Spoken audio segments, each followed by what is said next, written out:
Друзья, всем привет! В этом видео покажу вам две кабины Урала 4320 с длинным капотом. Это кабины, спроектированные и изготовленные в нашей мастерской.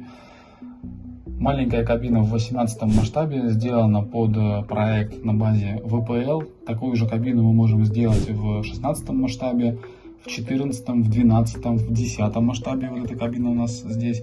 И в любом переходном масштабе под ваши размеры может быть изготовлена данная кабина.